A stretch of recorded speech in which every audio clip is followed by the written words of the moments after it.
روزی گذشته تحت ریاست رئیس شهر ترسونزاده محترم سیجاودین سلامزاده مجلس برگزار شد.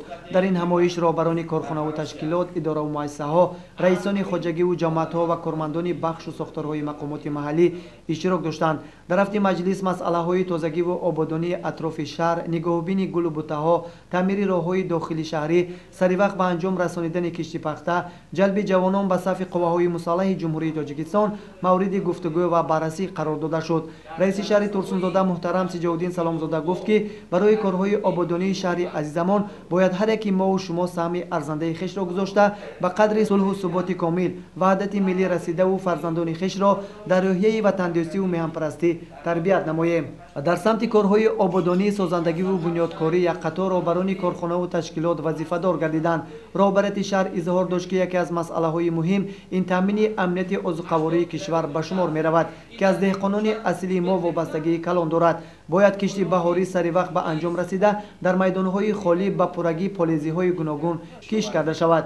در رفت این جمع آمد به دهقان نامدار باغ و تاق‌پرور اصیل حاجی نعمت عثمانوف سپاسنامه وزارت کشاورزی جمهوری تاجیکستان تقدیم کرده شد.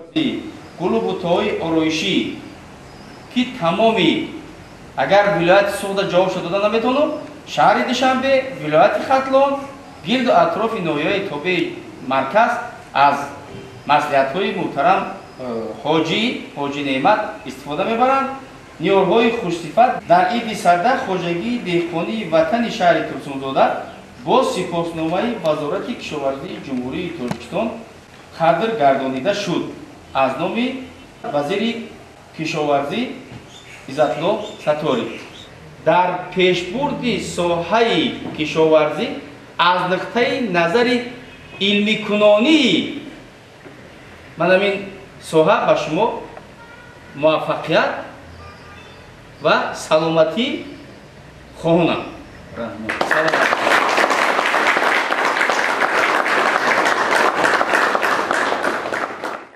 همچنین قید کرده شد که مسئله جلب جوانان به صف قواهای مسلح جمهوری تاجیکستان در مد اول گذاشته شود. امروز برای به جا آوردن خدمت مادر وطن در صف قواهای مسلح جمهوری تاجیکستان تمام شرایط ها مهیا کرده شده است و سربازان ما می توانند به یگان تنقیصی خدمت مادر وطن را به انجام رسانند. مسئله های به میان گذاشته یک بررسی کرده شده. برای اجرای آن مسئولین بخش و ساختارهای مقامات محلی از جانب رئیس شهر ترسونزاده وظیفه دار گردیدند و با همین مجلس به کار خود حسن خاتمه بخشید.